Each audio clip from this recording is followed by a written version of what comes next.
Assalamualaikum warahmatullahi wabarakatuh. Kami dari kelompok 5 Vita Farmaka Farmasi C akan memaparkan tentang hasil diskusi evaluasi keamanan uji praklinik.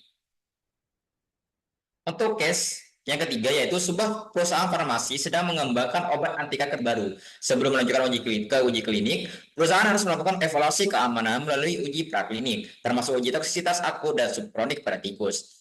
Salah satu tikus menunjukkan penurunan berat badan yang signifikan dan kerusakan organ ginjal setelah 14 hari pemberian obat. Pertanyaan yang pertama, apa yang harus dilakukan oleh peneliti untuk mengevaluasi lebih lanjut toksisitas obat tersebut? Baik, untuk mengevaluasi lebih lanjut toksisitas obat anti kanker yang menunjukkan penurunan berat badan dan kerusakan organ ginjal pada tikus selama 14 hari pemberian, peneliti harus melakukan beberapa langkah. Yang pertama, analisis histopatologi dengan pemeriksaan pada jaringan ginjal tikus yang mengalami kerusakan. Yang kedua, uji toksisitas lanjutan yaitu dengan menguji uji dosis berulang dan pengujian dosis tinggi. Kemudian yang ketiga ada pengukuran parameter biokimia dengan sampel darah untuk analisis biokimia termasuk fungsi ginjalnya. Yang keempat, ada monitoring gejala klinis. Gejala klinis lainnya secara menyeluruh selama periode evaluasi termasuk perubahan perilaku, nafsu makan, dan aktivitas fisik tikus. Untuk yang kelima, studi farmakokinetik. Untuk memahami bagaimana obat diserap, didistribusikan, dan dimetabolisme dan diekskresikan oleh tubuh. Yang keenam, penentuan LD50 melalui pengujian dosis bertingkat untuk mendapatkan data kuantitatif mengenai toksisitas obat. Yang ketujuh, evaluasi reversibilitas efek toksik. Untuk pertimbangan untuk menghentikan pemberian obat pada kelompok tikus tertentu dan amati apakah pemulihan dari kerusakan yang terjadi yang terdapat untuk memberikan informasi yang sehingga dengan hasil data tersebut penelitian dapat memahami lebih baik. Pertanyaan yang kedua, apa yang dimaksud dengan trial dan bagaimana menentukan dosis awal yang aman untuk uji klinis?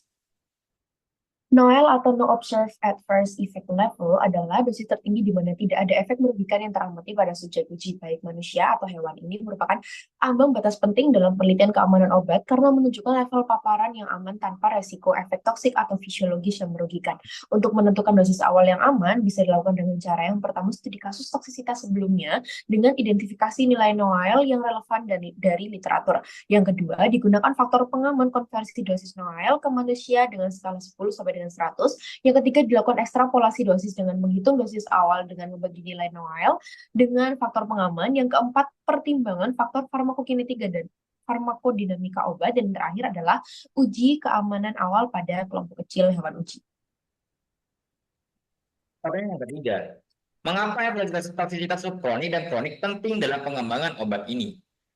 Tujuan evaluasi ini yaitu menilai efek toksisitas jangka panjang dari pemberian berulang senyawa obat. Maka dari itu diperlukan untuk yang pertama, identifikasi risiko panjang agar tidak terjadi efek tidak terduga dalam jangka waktu yang lama seperti organ rusak atau efek genetik. Lalu yang kedua, menghindari kerusakan organ hati, ginjal, dan sistem pernafasan dalam jangka waktu yang lama. Lalu yang ketiga, optimalisasi dosis yang aman digunakan agar tidak overdosis atau menimbulkan efek samping yang tidak diinginkan.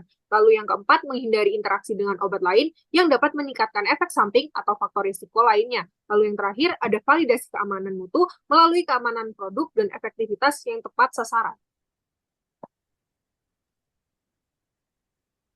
Sekian dari kelompok kami, kurang lebihnya kami mohon maaf. Terima kasih. Wassalamualaikum warahmatullahi wabarakatuh.